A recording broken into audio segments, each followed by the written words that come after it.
चलिए और अब सीधा रुख कर लेते हैं राजधानी भोपाल की ओर, जहां पर विकास और सेवा के 2 वर्ष पूरे होने पर CM doctor Mohan Yadav press conference कर रहे हैं। प्रदेश भारतीय जनता पार्टी के मीडिया प्रभारी श्री आशीष अग्रवाल जी का स्वागत आयुक्त जनसंपर्क कर रहे हैं। इसके साथ ही अपर मुख्य सचिव मुख्यमंत्री कार्यालय श्री नीरज मंडलोई साहब का स्वागत कर रहे हैं आयुक्त जनसंपर्क दीपक सक्सेना जी। स्वागत की इस औपचारिक रस्म के बाद मैं आगे की कार्यवाही के लिए आयुक्त जनसंपर्क दीपक सक्सेना साहब को निवेदन करूंगा कि वे पावर पॉइंट आशीष जी स्वागत करेंगे। आशीष अग्रवाल जी।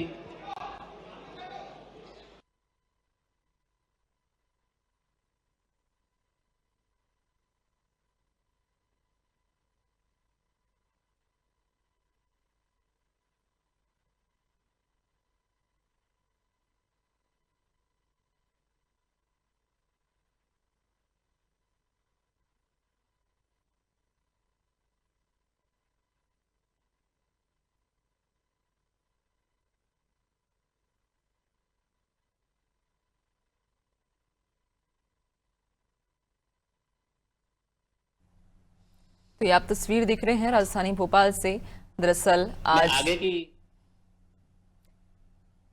सरकार के 2 साल पूरे हुए, विकास और सेवा के ये 2 साल पूरे होने पर प्रेस कॉन्फ्रेंस आयोजित की जा रही है। इस दौरान बीजेपी प्रदेश अध्यक्ष हेमंत खंडेलवाल मौजूद हैं।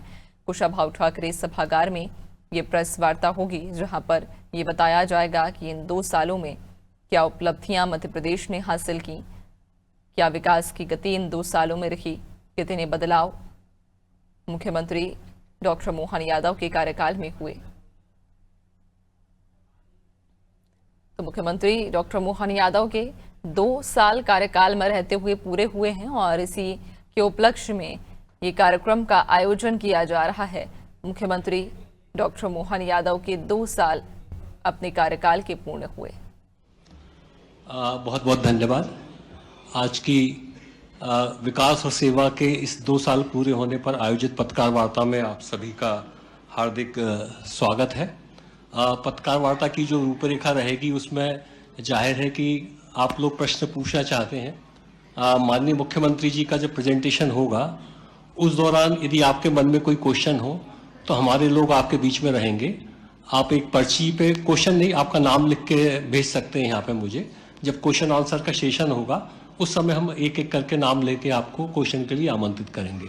मेरा रिक्वेस्ट केवल ये रहेगा, ये हो सकता है कि जब आपका नाम पुकारा जाए तो जो प्रश्न आप पूछना चाहते हैं वो कोई पहले पूछ चुका हो, तो कृपया करके प्रश्नों का रिपीटेशन ना हो, इस बात को अवश्य ध्यान में रखेंगे। कार्यक्रम की शुरुआत के लिए मैं सबसे पहले माननीय श्री जगदीश देवड़ा जी उप मुख्यमंत्री मध्य प्रदेश शासन से रिक्वेस्ट करता हूँ कि इस सत्र के संबंध में अपना उद्बोधन देने का कष्ट करें।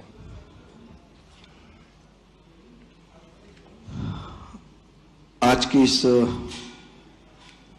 पत्रकार वार्ता में मध्य प्रदेश के यशस्वी मुख्यमंत्री परम श्रद्धेय आदरणीय मोहन यादव जी, डॉक्टर मोहन यादव जी, भारतीय जनता पार्टी के प्रदेश के अध्यक्ष परम श्रद्धेय आदरणीय हेमंत खंडेलवाल जी, मध्य प्रदेश की सरकार में मेरे सहयोगी साथी उप मुख्यमंत्री आदरणीय राजेंद्र शुक्ला जी, हमारे मीडिया के प्रभारी आदरणीय आशीष जी, नीरज जी, दीपक जी, उपस्थित सभी इलेक्ट्रॉनिक और प्रिंट मीडिया के पत्रकार साथियों, सबसे पहले तो मध्य प्रदेश सरकार को 2 वर्ष पूरे हो गए, 2 वर्ष का कार्यकाल पूरा हुआ है। इसके लिए आप सभी को और प्रदेशवासियों को बहुत बहुत बधाई, बहुत शुभकामनाएं। विकास भी और विरासत भी। देश के यशस्वी प्रधानमंत्री जी नरेंद्र मोदी जी के नेतृत्व में, मार्गदर्शन में विरासत और विकास, सबका साथ सबका विकास, इस परिकल्पना को पूरा करने का संकल्प मध्य प्रदेश के डॉक्टर मोहन यादव जी की सरकार ने दृढ़ संकल्पित है और इस बात की खुशी है कि हमारे प्रदेश के यशस्वी मुख्यमंत्री ऊर्जावान, जोश और खरोश के साथ, जिनकी इच्छा शक्ति है, इच्छा शक्ति के साथ इस मध्य प्रदेश को विकास के रास्ते पर ऊंचाइयों तक, और जो दृढ़ संकल्प लिया है कि हमारा प्रदेश देश में विकास की श्रेणी में नंबर 1 पर आए, और इसी बात को लेकर के दृढ़ संकल्पित हैं। निश्चित रूप से सभी क्षेत्रों में जो विकास हुआ है वो अभूतपूर्व है। जितनी सराहना की जाए उतनी कम है। एक बार मैं पुनः हमारे यशस्वी मुख्यमंत्री डॉक्टर मोहन यादव जी का बहुत हृदय से धन्यवाद करते हुए, बधाई देते हुए कि 2 वर्ष का कार्यकाल बहुत ही उपलब्धि भरा कार्यकाल रहा है और निश्चित रूप से हमारा प्रदेश निरंतर प्रगति के पथ पर है और सभी क्षेत्रों में निश्चित रूप से एक ऊर्जा से भरा हुआ है। मैं एक बार और आप सभी को, प्रदेशवासियों को बहुत बहुत बधाई देते हुए निश्चित रूप से इसी आशा और विश्वास के साथ कि हमारा प्रदेश निरंतर प्रगति के पथ पर आगे बढ़ेगा। निश्चित रूप से मैं आगे के लिए दीपक जी को बताऊंगा कि वो आगे कार्रवाई करें।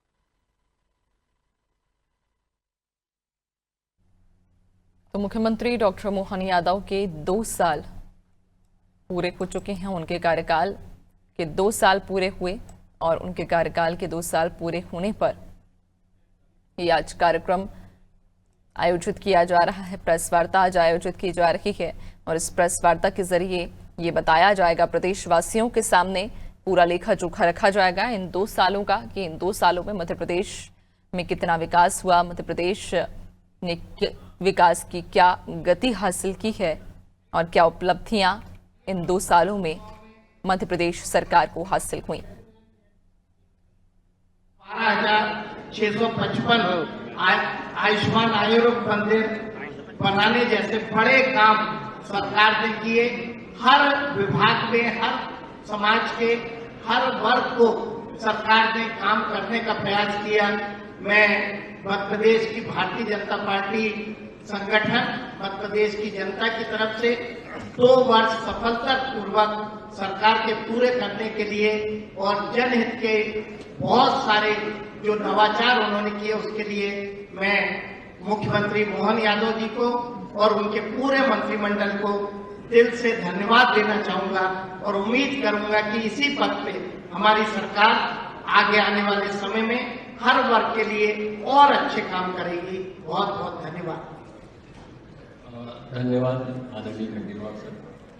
आज पत्रकार वार्ता के इस अवसर पर हम जो हमारी उपलब्धियां हैं उसके संबंध में कुछ पुस्तकों का हमने प्रकाशन किया है, उनका विमोचन भी करने जा रहे हैं। विकास और सेवा के जो 2 वर्ष कंप्लीट हुए हैं उसकी विभागवार उपलब्धियों के संबंध में एक पुस्तक का विमोचन किया जा रहा है। इसके लिए मैं माननीय मुख्यमंत्री जी से आग्रह करूँगा कि विमोचन करने का काम करें।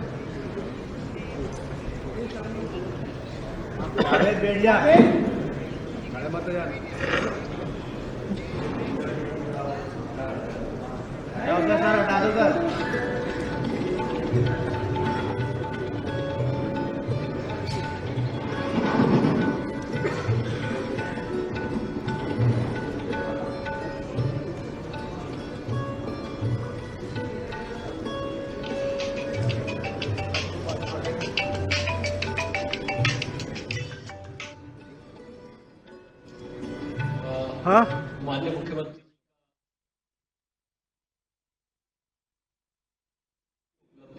उनका भी हमने सत्यापन किया है। जिलों की विकास गाथा के नाम से एक पुस्तक हम आपको समर्पित करते हैं। थोड़ा सा आपको कैमरा इधर नहीं सरक सकता, मैं आ जाऊँ बीच में।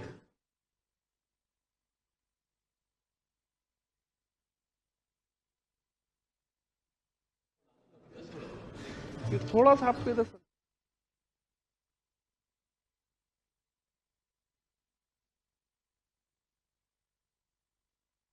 के नाम से हम विमोचन करने जा रहे हैं। इस किताब में शासन की जो भी योजनाएं हैं उन योजनाओं से संबंधित जानकारी का समावेश है।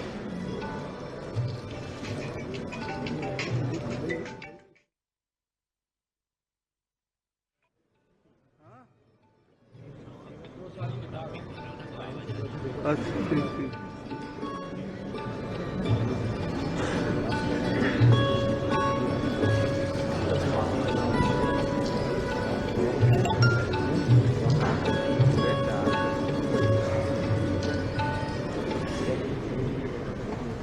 बहुत बहुत धन्यवाद।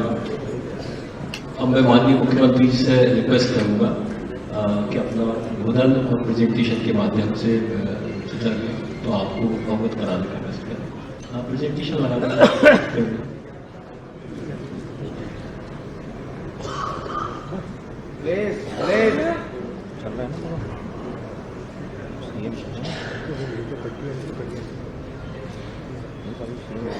प्रेजेंटेशन के साथ मटेरियल भी दे दो ना सबको, तो वो टेबल पे देने से ज्यादा ठीक है। ये जो भी किताबें हैं इनका फोल्डर सभी टेबलों पर पहुंचा दें। इसके साथ साथ प्रेजेंटेशन की जो सॉफ्ट कॉपी है, आपके पीडीएफ कॉपी जो है आपके ग्रुप में अभी जस्ट पहुंचने वाली है। प्रेजेंटेशन में जो स्लाइड में देख रहा था तो लगभग 40 है। 40 स्लाइड। और एक में 2 मिनट दूंगा तो ये पौने 2 घंटे तो इसमें हो जाए। वो सर मैं सोच के डर गया था, तो इसमें हमने जल्दी करना है। नहीं सर, इनका प्रेजेंटेशन पहुंचा है सर। हाँ, वो ज्यादा अच्छा है। अपने आज का दिन तो थोड़ा साथ में लेकर के चाय पानी करने का एक जगह। हाँ, मतलब मैं बोल तो संभाल के रही हूँ, आप समझ थोड़ा बोलने वाले में बच्चे बड़े हो जाते तो तरीके से बोलना पड़ता है। नहीं अपने जैसे बात करने में भोजन सीधा बोल देने में थोड़ा सा तरीका लगाते। आज की इस प्रेस वार्ता में मित्रों, हमारे बीच माननीय यशस्वी अध्यक्ष श्रीमान हेमंत खंडेलवाल जी, माननीय हमारे उप मुख्यमंत्री श्रीमान जगदीश देवड़ा जी, उप मुख्यमंत्री माननीय राजेंद्र शुक्ला जी, इस अवसर पर एसीएस नीरज जी, हमारे आशीष अग्रवाल जी मीडिया प्रभारी, हमारे सीपीआर और आप सब। यद्यपि मैं प्रेस वार्ता में कोई नई बात या ऐसी कोई अलग से बात नहीं कर रहा हूँ, ये हमारे के सबके साथ बीते हुए 2 वर्ष के जिसके आप ही साक्षी हो, और शासन की योजनाओं में कमोबेश अगर हम कोई किसी वर्ग से बात करें तो सबसे पहले प्रेस के वर्ग से ही रूबरू होना पड़ता है, और प्रेस के माध्यम से वो बातें समाज तक नीचे तक जाती हैं। उसी सिलसिले में यद्यपि ये सरकार के गठन के साथ जो काम किए गए, विभाग भी बहुत सारे हैं, योजनाएं बहुत सारी है, और बहुत सारी योजनाओं में बहुत सारे क्षेत्रों में काम करने का प्रयास भी किया गया। लेकिन काम को करते करते ये बात भी सही है कि समय 2 साल का लगा, लेकिन ये काम भी इतना बड़ा रहता कि 2 साल भी बहुत, अगर हम पीछे देखो तो बहुत लगते हैं, आगे देखो तो बहुत कम लगते हैं। तो ये इसीलिए हमने इसी के साथ पिछले मतलब इसी महीने से 2 साल की समीक्षा बीते कामों की और 3 साल के टारगेट विभागवार इस दिशा में काम करना प्रारंभ किया है, और वो सिलसिला चल भी रहा, काफी हद तक हो भी है। ये थोड़ा नवाचार भी है, क्योंकि आमतौर पर विभाग की समीक्षा बजट के साथ साथ 1 साल में 2 बार विभाग की पर चर्चा आमतौर पर मुख्यमंत्री के साथ होती थी। लेकिन हमने इसमें थोड़ा नवाचार ये जोड़ा कि बीते 2 साल की भी अच्छी बातों को लेकर के सारे माननीय मंत्रीगण अपना प्रेजेंटेशन दे, तो वो एक पूरा 5 साल का हमारा समग्र एक लघु चित्र आपों के सामने आ जाता है, जहाँ बीते हुए सारे कामों की बात और आने वाले 3 साल में और कैसे उस पर बढ़ा जाएगा। और उसी सिलसिले से जोड़ करके ये विकास और सेवा के 2 वर्ष यद्यपि यह बात सही है कि यशस्वी प्रधानमंत्री नरेंद्र मोदी जी के शासनकाल में पूरे देश की कार्यपद्धति, काम करने के तरीके, टारगेट, केंद्र का समर्थन और आज तो और जोरदार चीज आ गई है, वैश्विक परिस्थितियां भी आज के समय में भारत के साथ एक अलग प्रकार से जुड़ रही है। और ये जो वर्तमान का दौर चल रहा है उसका तुरंत असर ऊपर नीचे आने का भी पूरा बना हुआ है। लेकिन माननीय प्रधानमंत्री जी ने आपदा में से अवसर निकाल करके जो काम की पद्धति स्थापित की, उसी का लाभ हम सबको दिखाई भी दे रहा है। अब मैं अपनी बात को कहां से शुरू करूं? हम अपने बीते कल की बात से बात आगे बढ़ा लेते हैं। तो ये हम सब देखते हैं कि मध्य प्रदेश के अंदर जो लॉ एंड ऑर्डर को लेकर के सबसे बड़ी प्रॉब्लम थी, हम सब देखते हैं 85 के बाद 87-88 से छोटे छोटे दलम बन करके नक्सलाइट अपना टेरिटरी बनाने लगे और उस टेरिटरी की प्रेजेंटेशन में वो स्लाइड में देख रहा था तो लगभग 40 है 40 स्लाइड और एक में 2 मिनट दूंगा तो ये 1.25 घंटे तो इसी में हो जाएंगे सर। तो बहुत सर तो मैं वो सोच के डर रहा था, तो इसलिए मैंने जल्दी करना है। नहीं सर, इन तक हम प्रेजेंटेशन पहुंचा रहे हैं सर। हाँ, वो ज्यादा सर। अच्छा है। अपने आज का दिन तो थोड़ा साथ में रह करके चाय पानी करने का है ज्यादा। हाँ, मतलब मैं बोल तो संभाल के रहा हूँ, आप समझ रहे हो। थोड़ा बोलने बालने में बच्चे बड़े हो जाते तो तरीके से बोलना पड़ता है, नहीं जैसे घर में अपने को अपनी भी से बात करने में, भोजन सीधा बोल देने में थोड़ा सा तरीका लगा करके। आज की इस प्रेस वार्ता में मित्रों, हमारे बीच माननीय यशस्वी अध्यक्ष श्रीमान हेमंत खंडेलवाल जी, माननीय हमारे उप मुख्यमंत्री श्रीमान जगदीश देवड़ा जी, उप मुख्यमंत्री माननीय राजेंद्र शुक्ला जी, इस अवसर पर ACS नीरज जी, हमारे आशीष अग्रवाल जी मीडिया प्रभारी, हमारे CPR और आप सब। यद्यपि मैं प्रेस वार्ता में कोई नई बात या ऐसी कोई अलग से बात नहीं कर रहा हूँ, ये हमारे आपके सबके साथ बीते हुए 2 वर्ष के जिसके आप भी साक्षी हो, और शासन की योजनाओं में कमोबेश अगर हम कोई किसी वर्ग से बात करें तो सबसे पहले प्रेस के वर्ग से ही रूबरू होना पड़ता है, और प्रेस के माध्यम से वो बातें समाज तक नीचे तक जाती भी है। उसी सिलसिले में यद्यपि ये सरकार के गठन के साथ जो काम किए गए हैं, विभाग भी बहुत सारे हैं, योजनाएं भी बहुत सारी है, और बहुत सारी योजनाओं में बहुत सारे क्षेत्रों में काम करने का प्रयास भी किया गया। लेकिन काम को करते करते ये बात भी सही है कि समय 2 साल का लगा, लेकिन ये काम भी इतना बड़ा रहता कि 2 साल भी बहुत, अगर हम पीछे देखो तो बहुत लगते हैं, आगे देखो तो बहुत कम लगते हैं। तो ये इसीलिए हमने एक इसी के साथ पिछले मतलब इसी महीने से 2 साल की समीक्षा बीते कामों की और 3 साल के टारगेट विभागवार इस दिशा में काम करना प्रारंभ किया था, और वो सिलसिला चल भी रहा, काफ़ी हद तक हो भी गया है। ये थोड़ा नवाचार भी है, क्योंकि आमतौर पर विभाग की समीक्षा बजट के साथ साथ 1 साल में 2 बार विभाग की पर चर्चा आमतौर पर मुख्यमंत्री के साथ होती थी। लेकिन हमने इसमें थोड़ा नवाचार ये जोड़ा कि बीते 2 साल की भी अच्छी बातों को लेकर के सारे माननीय मंत्रीगण अपना प्रेजेंटेशन दे, तो वो एक पूरा 5 साल का हमारा समग्र एक लघु चित्र आंखों के सामने आ जाता है, जहाँ बीते हुए सारे कामों की बात और आने वाले 3 साल में और कैसे उस पर बढ़ा जाएगा।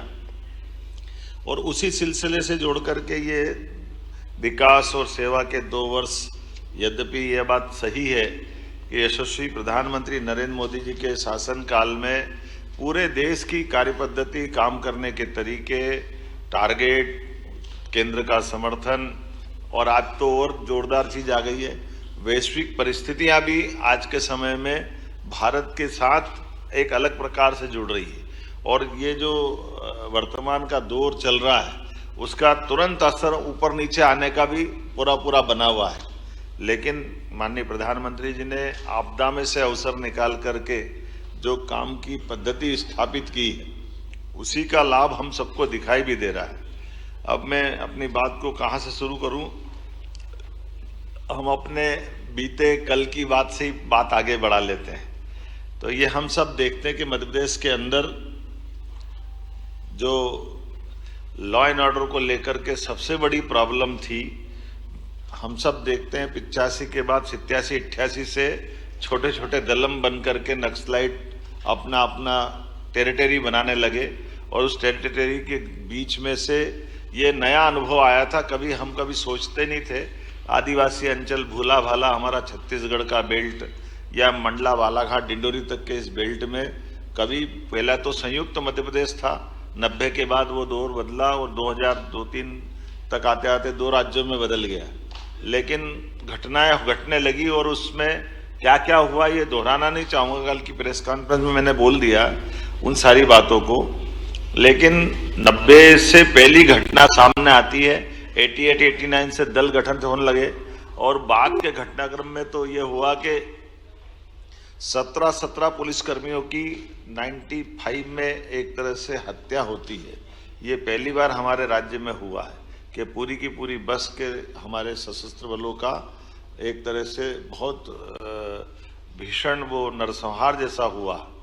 बाद में तो उसका परिणति ये भी हुई कि चुने हुए मंत्री के अपने घर से राज्य के मंत्री को बुला बाहर निकाल करके थाने के पास कुल्हाड़ी से हत्या कर दे। ये मध्य प्रदेश में पहली बार ऐसा हुआ था, कभी सोचा ना समझा, लेकिन अपनी सबके आंखों के सामने मध्य प्रदेश का वो इतिहास बना है।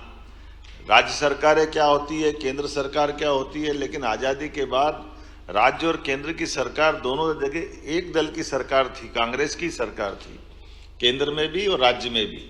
लेकिन इतनी बड़ी घटना के बाद में भी कोई ठोस रणनीति बने, योजना बने, इसका निराकरण हो।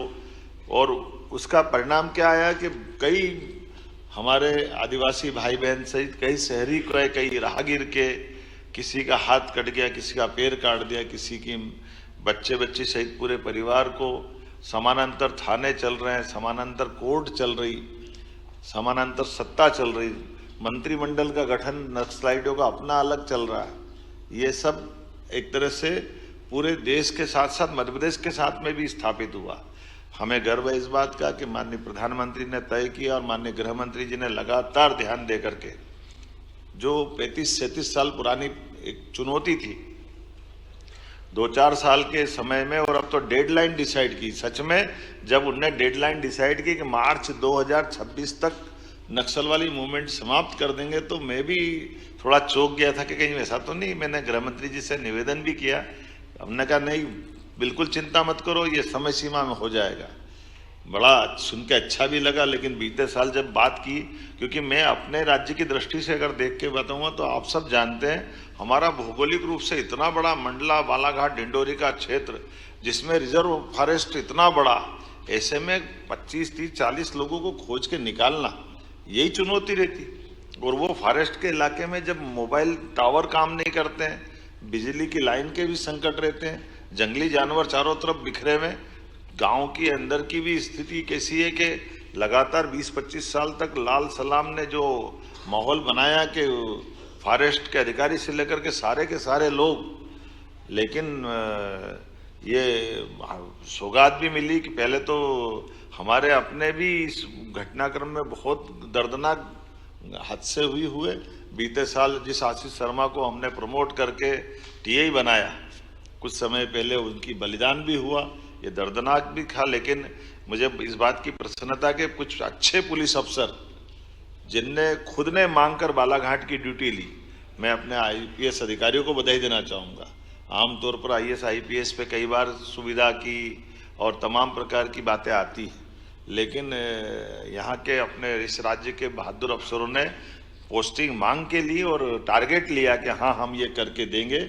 आईजी संजय भी ऐसे घूम रहा जैसे जवान, मोटरसाइकिल से लेकर के लंबे समय तक ये आईपीएस अधिकारी ऐसे काम करे, ये हम सबके लिए गर्व की बात है। और जब समेकित रूप से काम करते हैं तो उसका रिजल्ट भी आता है कि आज वो इतने बड़ी भयंकर चुनौती थी। मैं मान के चलता हूँ विकास के काम तो सब है ही, लेकिन एकदम सबसे बड़ा अगर कोई काम है तो ये हमारा मंडला बालाघाट डिंडोरी हमारे सारे जिले एक के बाद एक उस लाल आतंक से मुक्त होते गए और अब जाकर कल जब जीरो की स्थिति बनी तो ये बड़े सौभाग्य की बात भी है और ये उन सबको सलाम भी है जिनने अपना बलिदान दिया। हमारे कई सारे जवानों ने, हमारे आम नागरिकों ने इसकी कीमत चुकाई। इसलिए हमने कहा कि एक साल के अंदर 10 दुर्दांत आतंकवादियों के समान या नक्सलाइटों को हमने ढेर किया मैदान में और ये संदेश दिया कि आप अगर लड़ना चाहते हो तो हमारा पुलिस फोर्स आपसे निपटने में सक्षम है और अगर आप सरेंडर करोगे तो पुनर्वास पॉलिसी में हम आपके लिए वो व्यवस्था कर सकते हैं। और ये दोनों नीतियों का कारगर रूप बना के हमारे लिए कुछ हमने जब मोबाइल फोन उनके टेप सुने थे तो आखिरी में तो ऐसी स्थिति बनी थी कि दलों के अंदर इस बात की होड़ लगी कि पहले सरेंडर कौन कर रहा है और हमने आखिरी परिणाम देखा कि 42 दिन में 42 सरेंडर हुए और 10 नक्सलाइटों को ढेर किया। तो ये एक बहुत बड़ी चुनौती थी पुलिस के लिए और प्रशासन के लिए। अब ये अलग बात है कि अब हम वापस उस बालाघाट मंडला डिडोरी के अंदर जिन भी कारणों से ये पनपा फैला था हम उसको अंदर से उस तरह के तंत्र को भी मजबूत करें कि दोबारा ये सांप अपना फन नहीं फैला सके। मैं माननीय प्रधानमंत्री को धन्यवाद देना चाहूँगा, माननीय गृह मंत्री जी को भी, जिन्होंने हमारे मोबाइल नेटवर्क के टावर और तमाम प्रकार के इलेक्ट्रॉनिक संसाधन अच्छे से अच्छे कैसे स्थापित कर सकते हैं उसकी मदद भी की, उसका भी बड़ा लाभ मिला हमको। पुलिस की बटालियन भारत सरकार की भी मिली और राज्यों के अंदर परस्पर कोई दल की सीमा नहीं। कई जगह आंध्र में हमारी सरकार है लेकिन तेलंगाना में नहीं है, तो कोई बात नहीं, कांग्रेस की सरकार हो किसी और दल की सरकार हो, लेकिन समान रूप से नक्सलाइटों के खिलाफ जो मूवमेंट बनाया उसका बड़ा लाभ मिला। दूसरी बात करना चाहूँगा नदी जोड़ो अभियान की, ये भी बहुत बड़ा अभियान था, असंभव जैसा था। कभी अटल जी की बात याद करें कि बुंदेलखंड में केन बेतवा नदी जोड़ो अभियान की जब बात आई थी, वाकई ये ऐसा लग रहा था कि तो क्या होगा भगवान जाने कैसे करेंगे। लेकिन केन बेतवा नदी जोड़ो का जो लाभ मिला बहुत तेज गति से, और अब तो रोज नए नए जिले जुड़ रहे हैं। नहीं तो हम इधर कभी सोचते नहीं थे कि भोपाल, इंदौर, उज्जैन ये तो नर्मदा जी से ही जुड़ गए थे, लेकिन ये पर्वती कालीसिंध चंबल का कैचमेंट एरिया है। इधर नीमच मंदसौर चंबल तो वर्षों से थी, गांधी सागर डैम भी वर्षों से था, लेकिन नीमच मंदसौर में सिंचाई का रकबा का माननीय गृह मंत्री जी मौजूद है। हमारा पानी, हमारी नदी, हमारा कार्यक्षेत्र, लेकिन पीकेसी योजना से अब लाभ पूरा लेंगे। ये पीकेसी नहीं, पीकेसी ने तो और एक नया दौर लिखा। माननीय प्रधानमंत्री जी ने जयपुर के अंदर भाषण में जिसको कोड किया श्रीमान नरेंद्र मोदी जी के शब्दों में कि आज का ये जो पीकेसी पार्वती कालीसिंध चंबल योजना का शुभारंभ ये नए युग की सूत्रपात है।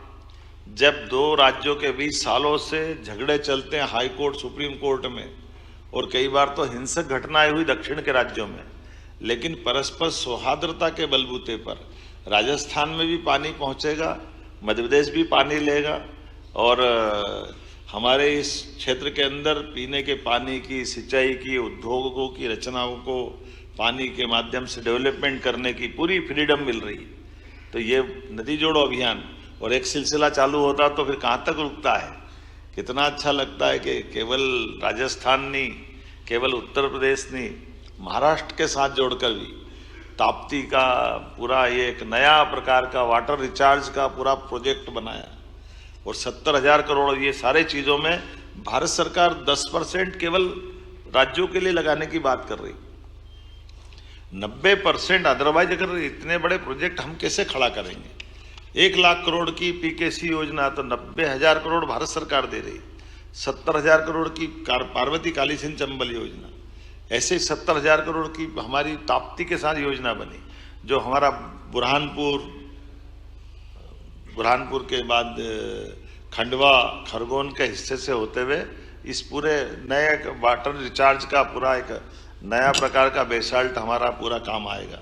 उसी के साथ मंदाकिनी चित्रकूट के अंदर केन बेतवा का फिर रिवाइज प्रोजेक्ट दिया, जिसके आधार पर हमारी चित्रकूट की धारा भी सरसब्ज होगी, चित्रकूट का धाम भी जगमगाए। ये पार्वती कालीसिंध चंबल योजना, और उसमें और नवाचार कैसे हुए, जल की रचनाओं पे भी जब ध्यान जाता तो आमतौर पर तीर्थ की रचना नदी माताओं के माध्यम से होती है। अकेले उज्जैन को देखें तो उज्जैन की क्षिप्रा नदी में 2 चुनौतियां हमको थी। सिमस तो 80 में भी हुआ, 92 में भी हुआ, 2004 और 2016 में।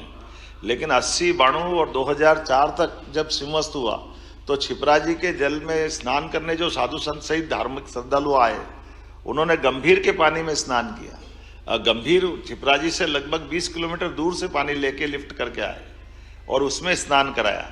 स्नान तो हुआ, कुंभ भी हुआ, सिंहस्थ भी हुआ, लेकिन मन में भाव कचोटता रही है कि ये अपन किस जल से स्नान करा रहे हैं। साधु संतों को तो मालूम नहीं, लेकिन हमको तो मालूम है। 2016 में हमने नर्मदा जी में स्नान कराया।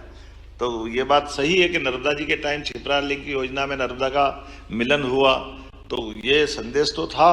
तो कई संतों ने मजाक में कहा भी कि अगर हमको यहाँ आके स्नान करना है उज्जैन में तो फिर तो ओंकारेश्वर में ही कर लेना चाहिए, क्योंकि ये तो कुंभ सिंहस्थ तो उज्जैन में हो रहा है, जल तो आप नर्मदा जी का दे रहे हो। तो ये बात सही थी। मैं इस बात के लिए धन्यवाद देना चाहूँगा हमारे इरिगेशन डिपार्टमेंट के लोगों को, जिन्होंने इस चुनौती को लिया और हमने इस सिंहस्थ में क्षिप्रा जी के जल से स्नान करने का प्रबंधन कर लिया। चुनौती तो कई थी, मैं ये पढ़ी हुई लिखी हुई भाषा नहीं बोल रहा हूँ, ऐसे ही मुँह से ही बोल रहा हूँ। आपको ध्यान में आएगा कि हमने कहा कि भाई क्षिप्रा जी कोई बर्फ का ग्लेशियर नहीं है कि ऊपर से पानी बह के आ जाएगा। हमारे सामने चुनौती क्षिप्रा जी बरसात के पानी में जो धारा बनती है उससे पूरे साल काम चलाना पड़ता है। तो फिर योजना बनी कि इस बरसात के पानी के समय पानी को लिफ्ट करके एक बड़ा तालाब बनाए। तो बड़ा तालाब हमारा उज्जैन के पास बनाया, उसकी क्षमता इतनी बड़ी कि वो पूरे साल फिर प्रवाह के माध्यम से क्षिप्रा जी में जल पहुंचाएगा। तो ये लगभग 800 करोड़ की योजना बनी, जिसके आधार पर अब क्षिप्रा जी के जल से क्षिप्रा जी में लोग स्नान कर पाएंगे पूरे साल। लेकिन एक चुनौती और थी कि क्षिप्रा जी का जल तो शुद्ध कर देंगे, लेकिन हमारी जो भौगोलिक रचना ऐसी कि इंदौर का बढ़ता हुआ भौगोलिक एरिया, लेकिन उसकी ढलान तो उज्जैन की तरफ थी। तो नर्मदा जी का पानी हो या क्षिप्रा जी का हो या गंभीर का हो, वो सब हमारा, जिसको हम खान भी कहते हैं, कान भी कहते हैं, उस नदी के माध्यम से पूरा गंदा पानी इंदौर का सीवर का पानी उज्जैन आ जाता है। तो ऐसे में चुनौती ये थी कि वो पानी को शुद्ध कैसे रखें।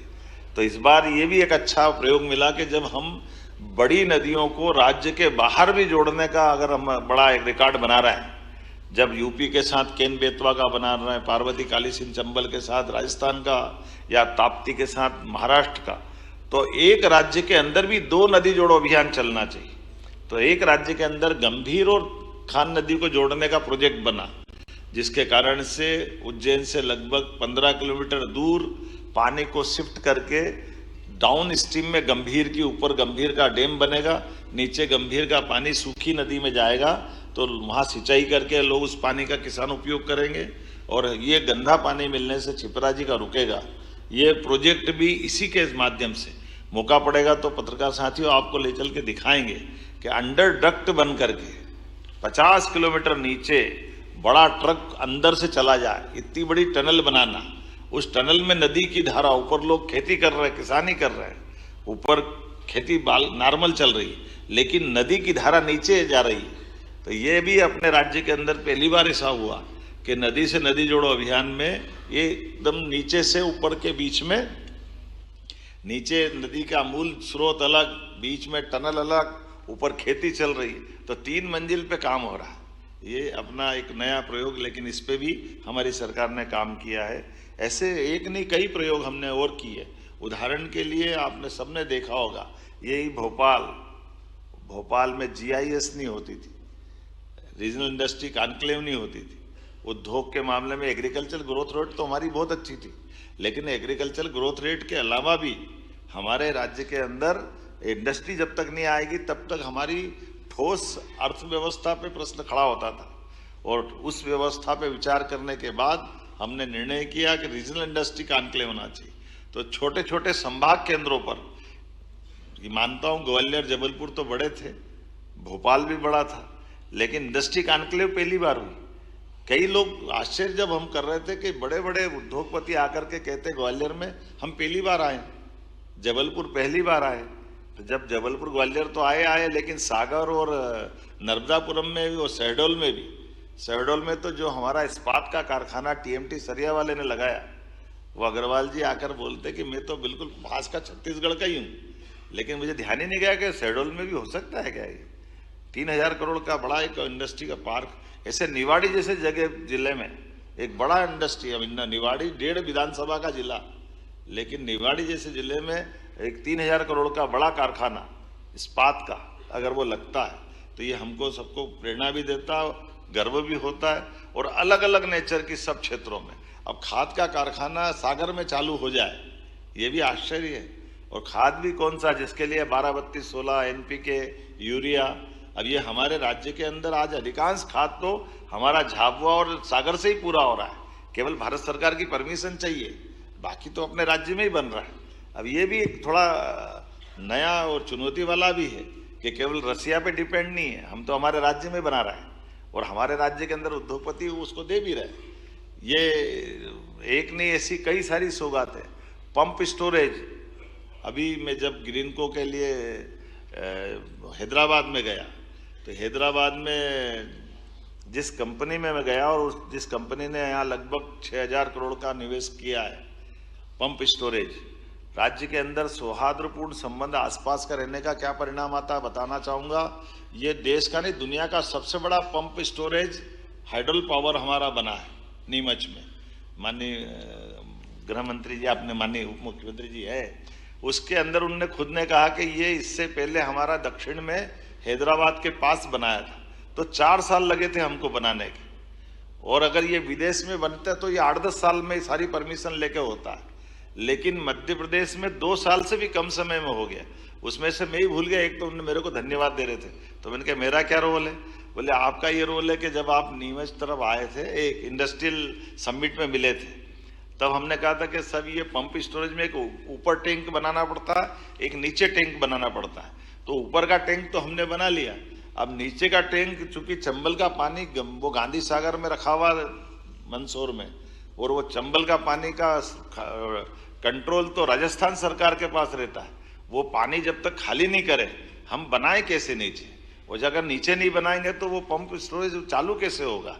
तो मैंने मेरे से निवेदन किया, मैंने वहीं से फोन लगा दिया माननीय मुख्यमंत्री भजन लाल जी को कि जरा ये चंबल का हमारा एक प्रोजेक्ट बिगड़ रहा है, आप अगर पानी कम कर दोगे तो हमारा काम हो जाएगा। मुझे इस बात के लिए आनंद भी आया कि उन्होंने कहा भैया जब आप पीकेसी जैसी योजना के लिए 20 साल से राजस्थान मध्य प्रदेश के झगड़े खत्म करके आप हमको पानी दोगे तो ये मदद क्यों नहीं करेंगे आपकी। उन्होंने कहा चंबल में हम पानी कोटा में रोक लेंगे और आपका ये पानी का उपयोग आप कर लो, हम पानी कम कर देते हैं। उनने 15 दिन के अंदर पानी कम कर दिया और इसका फर्क ये पड़ा कि जो प्रोजेक्ट 4 साल में पूरा होने वाला था वो 2 साल में पूरा हो गया। तो ये कम से कम सरकार की व्यवस्थाओं में सजगता के साथ दूरदेशी व्यवस्थाओं के आधार पर जोड़ने का कई सारी बातें मैं कर सकता हूँ आपके बीच में से। ऐसी बहुत सारी बातें हैं जैसे पीएम मित्र पार्क, ये 7 पार्क हमारे भारत सरकार के माध्यम से सालों पहले मिले थे, जिसके आधार पर कपास तो हमारे यहाँ होता है, लेकिन कोयम्बटूर जब गया तो उन्होंने कहा कपास, बोले आपके यहाँ से आता मध्य प्रदेश से। अब हमारा कॉटन धागा भी वो बनाए, कपड़ा भी वो बनाए, कपड़े को रेडीमेड गारमेंट्स बना करके वो दुनिया भर में निर्यात करे, माल तो हमारा। तो हमने कहा ये हमारा कॉटन हमारे यहाँ क्यों धागा नहीं बन रहा। तो उन्होंने बताया आपके यहाँ पहले चलती थी बहुत सारी इंडस्ट्रियाँ, मिल इंडस्ट्रियाँ, इंदौर, उज्जैन, रतलाम, ग्वालियर, धीरे धीरे टेक्नोलॉजी पुरानी हो गई तो बनने बंद हो गई। हमने कहा नहीं ये तो हम वापस शुरू कराएंगे। तो पीएम मित्र पार्क माननीय प्रधानमंत्री जी को धन्यवाद कि अपने जन्मदिवस के अवसर पर 7 पीएम मित्र पार्क में सबसे पहले हमारा पीएम मित्र पार्क का उनने न केवल भूमि पूजन किया बल्कि उसी दिन हमने भूमि आवंटन भी कर दिया। केवल इतना ही नहीं, अभी मैं आपसे आ रहा था तो आते आते भंडारी मेडिकल कॉलेज वालों का फोन आया, उनने कहा कि आपकी वो 2 साल की उपलब्धि तो मैं कल विज्ञापन छापूंगा, आप बता देना। मैंने कहा आपकी क्या बात। अरे बोले मैं आपको केवल मेरी साइक्लोट्रॉन की जो इंडस्ट्री के बारे में आपको बताना चाह रहा हूँ जो विक्रम उद्योगपुरी में हमने लगाई। बोले जर्मन के आधार पर जर्मन के विद्वान और वैज्ञानिक और वहाँ के सारे लोगों के साइक्लोट्रॉन की इंडस्ट्री के लिए हमको जमीन 2 दिन में तो जमीन मिल गई, 10 दिन के अंदर हाईटेंशन लाइन बिजली विभाग ने खड़ी कर दी और हमारे पास जो जर्मन के वैज्ञानिक और लेबर लाए थे, जिनके भरोसे से वो हमको उत्पादन करना था, बोले वो आबो हवा इतनी अच्छी लगी और इतना सरलता से काम हो गया कि वो गए ही नहीं, और अभी साल भी पूरा नहीं और हमने वो उत्पादन चालू कर दिया। तो अब हमारे देश को साइक्लोट्रॉन का बहुत बड़ा लाभ अपने इस इंडस्ट्री डिपार्टमेंट से मिल गया कि आज वो जो दवाई उनकी है, उनका कहना वो दवाई 10 गुना सस्ती है, आज वो पूरे देश में उपलब्ध कराएंगे। उसकी अपनी एक शर्त रहती है कि वो 8 या 10 घंटे में उपयोग करे, इसीलिए वो अब देश में मध्य प्रदेश मध्य में है तो यहाँ से ट्रांसपोर्टेशन बहुत सरल पड़ेगा, अदरवाइज वो फिर खराब हो जाती। तो वो जो चीज़ 2 रुपये की है वो 2 पैसे की भी किसी काम की नहीं रहती। तो ये उनका कहना है कि ये भौगोलिक दृष्टि से भी, विज्ञान की दृष्टि से भी, अपने 55 हमारे पीएम एक्सीलेंस कॉलेज नई शिक्षा नीति के बलबूते पे लगना, ये भी घोर आश्चर्य की बात। कहाँ 1956 से लेके 2002-3 तक 5 मेडिकल कॉलेज थे, लेकिन आज मेडिकल कॉलेजों की एक तरह से श्रृंखला बन गई, लंबी लाइन बन गई मेडिकल कॉलेज में। और मेडिकल कॉलेज में भी प्रयोग कैसा पूरे देश में, ये भी नवाचार हुआ है कि अब हम केवल मेडिकल कॉलेज के लिए हॉस्पिटल देंगे। मेडिकल कॉलेज का हॉस्पिटल जो हमारा ऑलरेडी हॉस्पिटल है, मेडिकल कॉलेज की बेस वो रहेगा। तो मेडिकल कॉलेज के लिए किसी को मेडिकल कॉलेज बनाना तो वो अपनी बिल्डिंग बनाए, अपने सारी प्रोसेस कर ले। 300 बेड का हमारा हॉस्पिटल 10 साल तक हम उसको देंगे। 10 साल बाद वो डॉक्टर, दवाई, सारा पैरामेडिकल स्टाफ, अर्थात अपन अगर सरल भाषा में बोलो, हमारा हॉस्पिटल तो चल ही रहा है, हम क्या करें उसमें।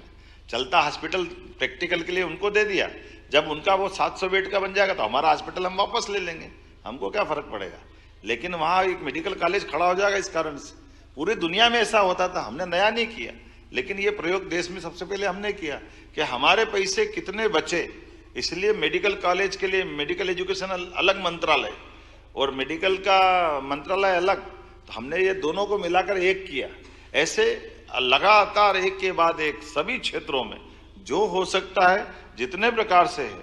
आज अपन इंदौर की हुकुमचंद मिल का आपको उदाहरण मालूम है, प्रधानमंत्री जी के माध्यम से हुकुमचंद मिल की लैंड पूरी केवल 300-400 करोड़ रुपए के चक्कर में 30 साल से 7,000 मजदूर में से 2,000 लोग उम्मीद में मर गए कि हमको 2 लाख मिलेंगे, 4 लाख मिलेंगे, लेकिन कोर्ट में निराकरण नहीं हो रहा था। हमने कहा ये सरकार पैसा दे देगी तो सारे मजदूरों का भला हो गया। और आज वो हाउसिंग बोर्ड के माध्यम से, नगर निगम के माध्यम से 200-300 करोड़ देने के बाद लगभग 70-80 हजार करोड़ का प्रोजेक्ट बनेगा। ये जो बड़ा प्रोजेक्ट बनेगा, इसमें ये केवल अपने 2 विभाग हैं, एक इंडस्ट्री डिपार्टमेंट, एक हमारा लोकल एडमिनिस्ट्रेशन के माध्यम से हाउसिंग बोर्ड, प्राधिकरण या जो भी कोई विभाग होगा। तो जमीन के प्रॉपर उपयोग करते हुए विकास की दृष्टि से, अन्यथा सांप बिच्छू घूम रहे हैं, जंगल बना हुआ है, मुकदमा चल रहा है, चलने दो। जैसे उसी प्रकार से जैसा हमारा ये भोपाल का कचरा 40 साल से सड़ रहा था यहीं पे भोपाल में, जब भी गूगल खोलो भोपाल को पूछो तो एक बच्चा मरा, आँख खुली, उसको दिखता था भूत जैसा, क्या करूँ उसको। ये भोपाल की पहचान बनी थी, लेकिन आज भोपाल की पहचान उससे बदल के GIS भोपाल में हो रहा है, विकास हो रहा है। घटना हो गई, परमात्मा करे कोई ऐसी घटना नहीं होना चाहिए, लेकिन घटना के बाद वो कचरा कब तक पड़ा रहना चाहिए। Court, high court, supreme court सब हो रहा है, तो उसका निष्पादन प्रॉपर कराया, और निष्पादन कराने के बाद आज जो हमको करना वो करेंगे। लेकिन इन पुरानी समस्या से निपटना तो हमको पड़ेगा ही सही। शहरीकरण के आधार पर 2 मेट्रोपॉलिटन अथॉरिटी, हमारा भोपाल भी बढ़े, केवल शहर के अंदर ही क्यों बढ़े, लंबा प्लान करना पड़ेगा। आज हैदराबाद था राजधानी जब था आंध्र का, आज अमरावती खड़ी करके उनने अपने आप में एक बड़ी कैपिटल बनाने का प्लान कर लिया। ये वो आदर्श उदाहरण है। माननीय प्रधानमंत्री जी के नेतृत्व में राष्ट्रपति निवास, प्रधानमंत्री निवास, नई पूरी पार्लियामेंट दिल्ली के अंदर बनके तैयार हो गई। तो ये जो नया निर्माण करते हुए भी हम चीजें खड़ी कर सकते हैं, ये आदर्श उदाहरण है। तो इंदौर उज्जैन मेट्रोपॉलिटन, भोपाल मेट्रोपॉलिटन, केवल भोपाल नहीं तो बगल का नर्मदापुरम, रायसेन, सीहोर, विदिशा, ये 5 को जोड़ के इधर आष्टा तक का, उधर से 4-5 जिलों का मिलाकर हमारा दूसरा मेट्रोपॉलिटन, ये दोनों को जोड़ करके ये बड़ी विकास की संभावना भी है। और लंबा प्लान करते हुए लगभग डेवलपमेंट के लिए 10-20 किलोमीटर नहीं, अकेले इंदौर उज्जैन मेट्रोपॉलिटन की बात करेंगे तो 11,000 किलोमीटर से ज़्यादा पूरा सराउंडिंग एरिया बनेगा। और मूल रूप से डेवलपमेंट के लिए अगर बात करें तो बड़ा हमारा आकर्षण बनता औद्योगिक क्षेत्र से। जब औद्योगिक क्षेत्र नागदा बन गया तो नागदा के बाद में तो आवासीय और कमर्शियल हो गई सही, पीथमपुर बन गया तो पीथमपुर के बाद रहने के लिए भी और कमर्शियल चाहिए गई सही, देवास का है, मक्सी का है। तो हमने बेस बदल दिया कि हमारी औद्योगिक केंद्र बेस बनेंगे, उसके बाद रेसिडेंशियल कमर्शियल पीएसपी के बाकी प्रोजेक्ट आते जाएंगे और आने आज नहीं तो कल तक आगे तक जाएगा।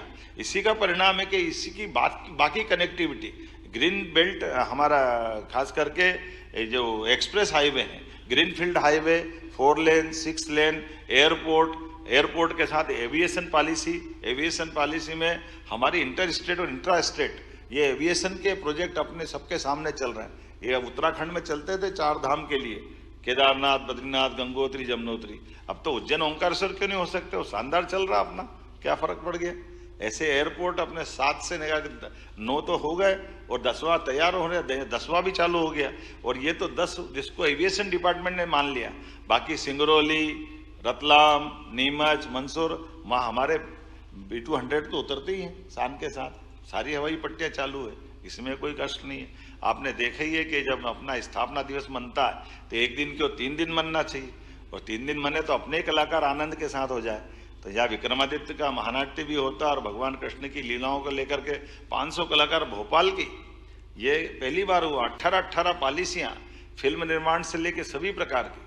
अभी बुंदेलखंड के अंदर राजगढ़ पैलेस में गए अपन, इतना गजब का स्थान है, ऐसा लगेगा कि कहाँ पूरे देश में नहीं मिलेगा। ऐसे अगर उज्जैन में जाओगे तो हायर सेकेंडरी स्कूल 50 साल से चलता था, महाराज बाग क्रमांक 1, 2, 3, आज वो 7 स्टार होटल हो गया टूरिज्म का। हमारी सारी टूरिज्म की प्रॉपर्टी में सबसे ज़्यादा कहीं कलेक्शन आ रहा है तो अकेले उस हायर सेकेंडरी स्कूल में हो रहा। और टूरिज्म मिनिस्टर पूरे देश में आदर्श उदाहरण देते हैं कि अच्छा पैलेस कैसे बन जाता है हेरिटेज में, ये उदाहरण उनका बना है।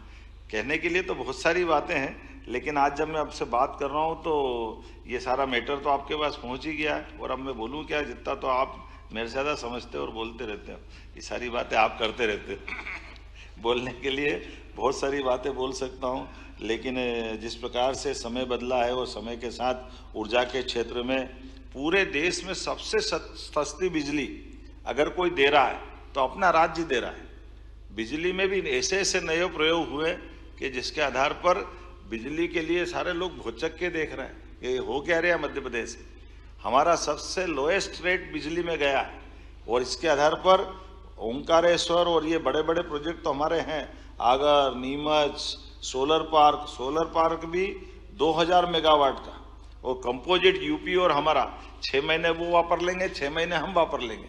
पानी की तो हम बदला बदली करी ना, बिजली का भी आपस में साझेदारी कर रहे हैं, 2 राज्य आगे बढ़ते हुए। तो ये जो हमारा जो मुरैना का जो बीहड़ का जंगल है, इसका बेहतर से बेहतर उपयोग कैसे कर सकते हैं।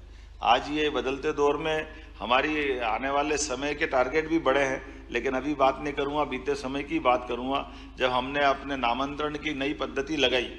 ये भी पूरे देश में रेवेन्यू के लिए नई चीज़ हो गई। लगभग 1 करोड़ प्रकरणों का निराकरण कराया। और ई नामांतरण जैसे आप रजिस्ट्री कराओगे आपका प्रोसेस परवारे चालू हो जाएगी। पटवारी गिरदावर के पास चक्कर खाने की जरूरत नहीं। बंटवारा, नामांतरण, राजस्व ऑनलाइन निराकरण करने के लिए साइबर तहसील के आधार पर भारत सरकार ने पहला पुरस्कार मध्य प्रदेश को दिया है। 19 धार्मिक नगरियों में शराबबंदी, ये हमने अपने धार्मिक नगरियों के प्रति ये जो प्रतिबद्धता बताई, विभिन्न लोक बना करके नर्मदा परिक्रमा के लिए परिक्रमा वासियों के लिए शेड बनाना, घाट बनाना, सभी प्रकार की सुविधा जुटाना, और चित्रकूट का धाम भी आनंद के साथ। आप बताइए, जन सहभागिता के आधार पर चित्रकूट का मुख्य मार्ग जिसमें बड़े से बड़े संतों ने और सब लोगों ने अपनी सहभागिता देते हुए, जब अयोध्या अच्छा हो गया तो चित्रकूट भी होना चाहिए। उसी प्रकार से ओरछा का राजा राम का भी आनंद अलग प्रकार से दिखाई दे रहा है। अब ये कई ऐसी योजना भी चालू की जिसके लिए एक बगिया माँ के नाम, 2 एकड़ का खेत अगर आप अपना बनाने जाओगे तो सरकार आपको 2 लाख रुपए देगी, क्योंकि जब नया बगिया बनाओगे तो शुरू में 2 साल आपकी खेती बाड़ी बंद हो जाएगी। तो खेती बाड़ी भी ढंग से व्यक्ति करता रहे, उसके बजाय उसके जीवन के प्रबंधन करते हुए, और जब बगिया तैयार हो जाएगी तो फल से उसका काम चलेगा ही सही। तो आम के आम, गुठली के दाम, दोनों काम हो जाएंगे।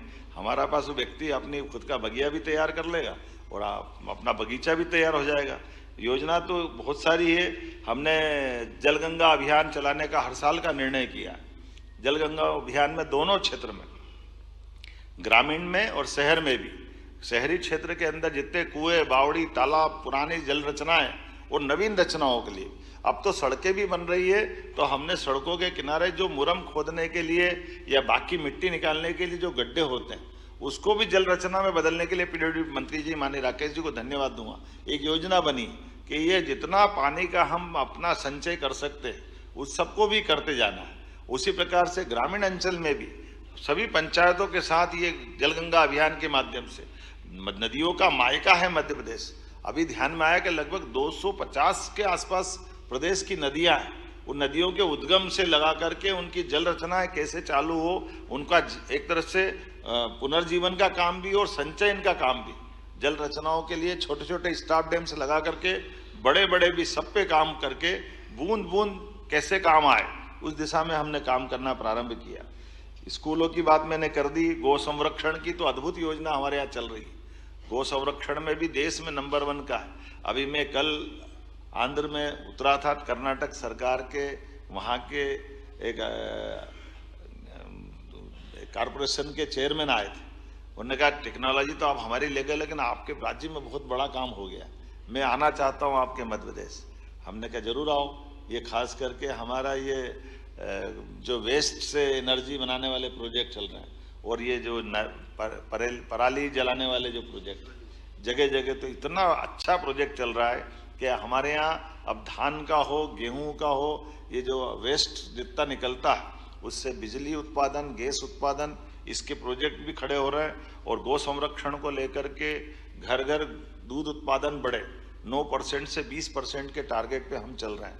भारत सरकार के माध्यम से हमने गुजरात के उस अमूल वाले प्रोजेक्ट के साथ अपने ब्रांड सांची को बरकरार रखते हुए इस दिशा में आगे बढ़े कि 3 साल बाद 20% तक दूध उत्पादन करेंगे। गोमाता के लिए भी पर्याप्त रूप से हमारी योजनाओं में 25 गोमाता अगर लेके आएगा या दूध उत्पादन की इकाई खड़ी करेगा तो 10 लाख सरकार देगी। इसके आधार पर एक साथ 500% की प्रोग्रेस हुई पुरानी योजना के पालन करने में। जबरदस्त रूप से स्कोप आया और गौशालाएं भी बड़ी बड़ी बन गई। नगर निगम के अंदर ये खिड़क की कल्पना खत्म करते हुए हमने गौशालाओं के लिए संधारण के लिए भी 20 के बजाय 40 रुपये प्रति गोमाता और उससे बड़ी 20 अलग से गौशालाएं जो 5,000 से लेके 10,000, 20,000 की गौ माता के साथ। और पूरे देश के लोग आप आ रहे हैं क्योंकि प्राकृतिक खाद से लेकर कई सारी संभावना है। तो बड़ी बड़ी गौशाला उसको हम अपने उनके लिए 30% वो दूध उत्पादन भी कर सकेंगे। वो गौमाता को रखने के साथ हम जो अनुदान देते हैं वो अनुदान भी उनको देंगे। 125 एकड़ भूमि भी देने वाले हैं। एक तरह से ये ठोस निर्णय कर रहे हैं जिसके बलबूते पर बड़े पैमाने पर देश भर के लोग आकर्षित हो रहे हैं। तो ये गौमूत्र से, गोबर से, बाकी चीज़ों से वो अपने इस गौशाला को कैसे सफल सक्षम बनाए, इसका आदर्श मॉडल हमारा बीच बना है। ऐसे ही अपनी शिक्षा के क्षेत्र में खास करके हमारे इंजीनियरिंग कॉलेज के कैंपस के अंदर IT पार्क बनाने का निर्णय पहली बार हुआ। बच्चा वहीं पढ़े, वहीं रोजगार भी मिल जाए। और IT के साथ नई technology, deep tech research park भी ला रहे हैं, साइंस सिटी भी बना रहे हैं, ऑब्जर्वेटरी भी खोल रहे हैं। और भविष्य में तैयार तो ये भी है कि हमारी सब प्रकार की नवीन पॉलिसियों के बलबूते पर भविष्य में रिसर्च का भी ये मध्य प्रदेश बड़ा केंद्र बने। इसलिए स्टार्टअप से लेकर 18 पॉलिसियों में हमने सब चीज जोड़ने का प्रयास किया। ऊर्जा की बात मैंने कर दी, सिंचाई की कर दी, आधुनिक विकास की कर दी, बदलती ग्रामीण अर्थव्यवस्था की कर दी, PM विकास खास करके गाँवों के अंदर वृंदावन गाँव की बात मैंने आपके सामने की है। अधोसंरचनाओं को लेकर के भी हमारे बीच ई-बस भी भविष्य में हम प्रारंभ करने वाले हैं, जो कि हमारी पुरानी कठिनाई थी जब हमने कई प्रकार से दूसरी रचना खड़ी करी। गरीब उत्थान के लिए भी सरकार के माध्यम से आपको केवल जानकारी के लिए बताना चाहूँगा, हमने बजट को भी 5 साल में डबल करने का जो टारगेट लिया है। 11,000 रुपये प्रति व्यक्ति आई थी 2002-03 तक। जब हमारी सरकार बनी तो 1,42,000 रुपया आई प्रति व्यक्ति हुई। आज की स्थिति में 1,54,000 रुपये प्रति व्यक्ति 2 साल के अंदर हमने ये आई बढ़ाई है। ये उसी प्रकार से जिस प्रकार से हमने गेहूं से लगा करके सभी राशियों में एक एक करके जो बोनस की बात कही थी हमारे संकल्प पत्रों की पूर्ति में कि हाँ हम 2700 रुपये क्विंटल तक गेहूं का दाम करा देंगे, तो आज की स्थिति में 2585 तो उनका हुआ। गए साल ही हमने 2600 रुपये क्विंटल गेहूं खरीदना प्रारंभ कर दिया था। भावांतर योजना का लाभ तो आपके सबके सामने, भावांतर पे कितने सारे प्रश्न हुए थे, लेकिन प्रति क्विंटल 500 रुपये के आसपास भाव भी भारत सरकार ने बढ़ाया और हमने किसानों को वो दाम दिलाने के लिए वो प्रबंधन किए हैं कि भावांतर से लेकर के सभी क्षेत्रों में सरकार समान रूप से भुगतान भी करती जाएगी। 1000 रुपया प्रति व्यक्ति प्रति बहन लाडली बहना योजना से प्रारंभ हुई योजना, जो 2023 जून से प्रारंभ हुई थी, दिसंबर में हमारी सरकार बन गई, तो 2024 में हमने 250 रुपये बढ़ाए, 2025 में 250 बढ़ाए, आज की स्थिति में 1500 रुपये प्रति लाडली बहना, जिसके आधार पर लगभग 1850 रुपये पर महीने हम निर्बाध गति से दे रहे हैं। ये हमारी सरकार की गति है। उम्मीद कर रहे हैं कि हम आने वाले समय में इस योजना के बलबूते पर नारी सशक्तिकरण की इस महती योजना में और बड़ी भूमिका अदा करेंगे, जिसके आधार पर जो हमारा कमिटमेंट है वो हम सब पूरा करते जाएंगे। बोलने के लिए तो बहुत कुछ है, मैं बहुत देर तक बोल सकता हूँ, लेकिन मुझे लगता है आप भी थक गए होंगे। टूरिज्म के कई सारी चीजें ऐसी है, चाय पानी भी पिला नहीं रहो, तुम बहुत देर हो गई, जरा कुछ खिला पिलाओ भाई, जरा बात भी कर लें। ये तो अपनी कहानी तो चलती रहेगी। मुझे लगता है कि आपसे बात करूं, कभी मैं इधर देख रहा था, कभी इधर देख रहा था कि पत्रकार वार्ता भी चल रही है, पर हमारी चर्चा भी चल रही है। मैं आप सबका पुनः वंदन करता हूं, अभिनंदन करता हूं, और ये मैटर के अलावा भी कोई बातचीत होगी तो आपसे जरूर सुनेंगे। मुझे लगता है कि CPR साहब आपकी भूमिका चालू हो जाना चाहिए। Thank you sir, thank you very much sir. कुछ जो स्लिप्स आई हैं उसके आधार पर मैं आमंत्रित कर रहा हूँ। ये वरीयता या उसके हिसाब से नहीं है, जिस हिसाब से आया है उस हिसाब से मैं नाम लेता जा रहा हूँ। हरी भूमि से श्री हरि अग्रहरि जी, माइक पहुंचाइए। पीछे है वो, पंकज जी पीछे हो।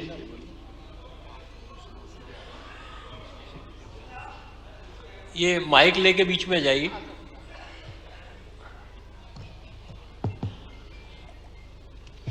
मेरा एक CM साहब से एक सवाल है कि आपने नक्सलियों के खिलाफ अभियान चला करके एक सफाया कर दिया, अब कौन सा सफाया करने वाले हैं या कौन सा अभियान चला? काय का चाहिए?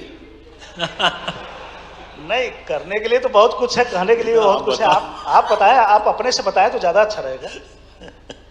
देखो, हम वहां पे जो विश्वास रुका हुआ था, विकास रुका हुआ था, उसका सफाया करेंगे और विकास का कारवा ले जाएंगे।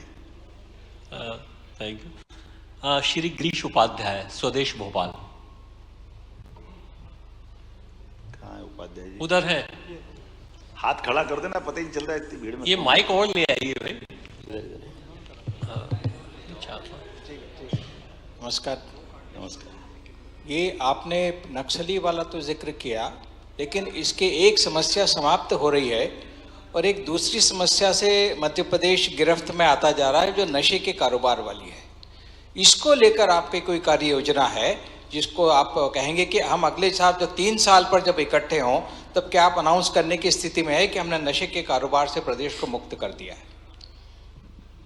नशे के कारोबार से तो समाज को सामूहिक रूप से इसमें निपटना पड़ेगा, लेकिन जैसे मैंने आपको बातचीत में बताया कि 19 स्थानों पर हमने शराब की दुकानें बंदी की है और क्रमशः ये जिस प्रकार से माहौल बनेगा, हम सब चाहेंगे कि नशे के प्रत्येक व्यापार पर हमारी कड़ाई रहे, हमारा बंदी रहे, लेकिन समाज की जागृति और सामाजिक संगठनों की भूमिका भी बड़ी रहने वाली है। आपके सबके सहयोग से निश्चित रूप से हम उम्मीद करेंगे कि 3 साल में इस पर कंट्रोल करें। श्री शरद द्विवेदी जी, बंसल न्यूज। शरद जी बोले, शिरीष जी बोले? शरद जी बोला मेरे ख्याल से सर। बधाई आपको मुख्यमंत्री जी, 2 वर्ष आपकी पूरी सरकार को। और अच्छा लगा ये जानकर कि अब शिप्रा के पानी से ही स्नान होगा, धागा मध्य प्रदेश में बनेगा। एक ऐसी टनल भी आप बना रहे हैं कि ऊपर खेती होगी और नीचे पानी बहेगा। और सबसे महत्वपूर्ण बात जो हमें लगी, अच्छा लगा कि गंभीर और खान नदी का जो विषय था उसको भी आपने सुलझा लिया है।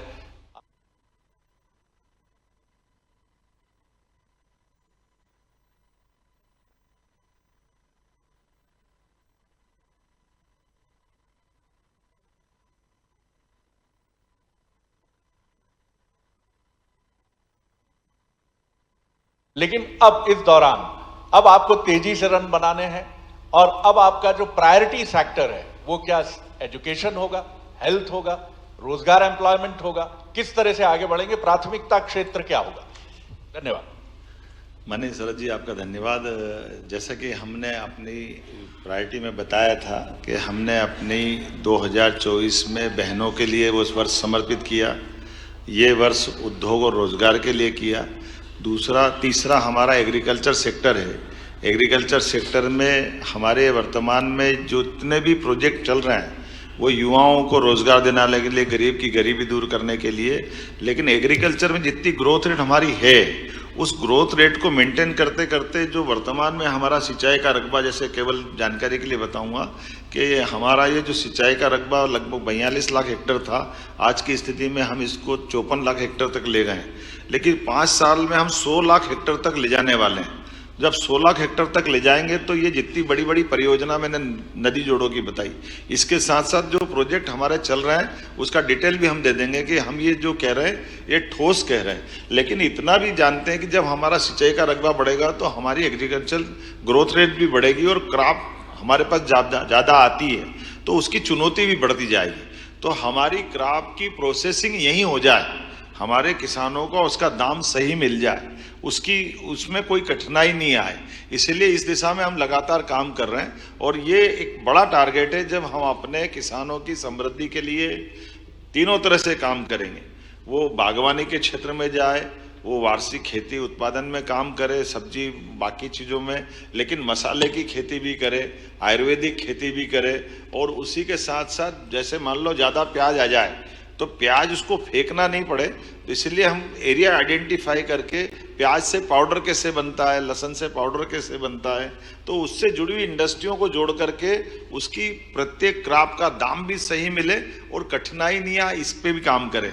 लेकिन ये बात भी सही है कि केवल एग्रीकल्चर ग्रोथ रेट में ऑर्गेनिक का उपयोग जो होता है, रासायनिक खादों का, हम ये दुनिया के अंदर, मध्य प्रदेश खासकर देश के अंदर भी सबसे ज़्यादा प्राकृतिक खेती कहीं होती है, जैविक खेती हो तो मध्य प्रदेश में होती है। तो हम इस पे भी समान रूप से काम कर रहे हैं कि प्राकृतिक खेती को भी प्रोत्साहन कैसे दें, उसकी जैविक खेती को प्रोत्साहन कैसे दें, इसके मार्केट कैसे डेवलप करें।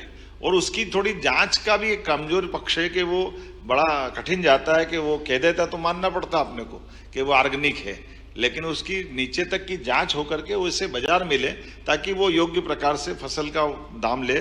लेकिन ये भी बात सही कि एग्रीकल्चर के साथ साथ हम रोजगार परक सभी चीज़ों के साथ औद्योगिक निवेश के आधार पर, अधोसंरचना के आधार पर, जैसे हमने कहा कि अभी इसी साल मुझे लगता है कि हमने संकल्प पत्र में कहा था माननीय प्रधानमंत्री जी के शब्दों में कि हम हर कॉन्स्टिट्यूंसी में, मतलब लोकसभा में, एक मेडिकल कॉलेज देंगे। वो तो हम दे दिए, लेकिन ये जो अभी हमारे पूरे प्रोजेक्ट चल रहे हैं तो 55 जिले में आज की स्थिति में 52 मेडिकल कॉलेज हमारे हो जाएंगे। तो हम ये चाहेंगे कि जिला स्थान पर मेडिकल कॉलेज आए, और केवल मेडिकल कॉलेज जो हमारी एलोपैथिक नहीं आए, एलोपैथिक के अलावा आयुर्वेदिक भी आए। तो आयुर्वेदिक में वेलनेस के आधार पर, हमारा चूंकि वनांचल का बहुत बड़ा इलाका है, धार्मिक पर्यटन का बहुत बड़ा इलाका है, तो हमारे यहाँ मेडिकल टूरिज्म भी डेवलप हो, जो इलाज कराने के लिए देश दुनिया से हमारे यहाँ लोग आए। तो ये इनके लिए मूल इंफ्रास्ट्रक्चर, एयरपोर्ट बनाना, एविएशन की दृष्टि से भी उस पर काम करना, टूरिज्म के लिए जो जो बाकी चीज़ें हैं, ऐसे ओल्ड एज होम भी जैसे मथुरा में अच्छी स्कोप है, ऐसे धार्मिक पर्यटन के केंद्रों पर हमारे में से कई लोग अपने ज़िंदगी के काफ़ी समय यहाँ गुजारना चाहते हैं। तो उस दिशा में भी हम ठोस काम कर रहे हैं, जिसमें ओरछा, दतिया, कटनी, मैहर की माताजी, उज्जैन, ओंकारेश्वर।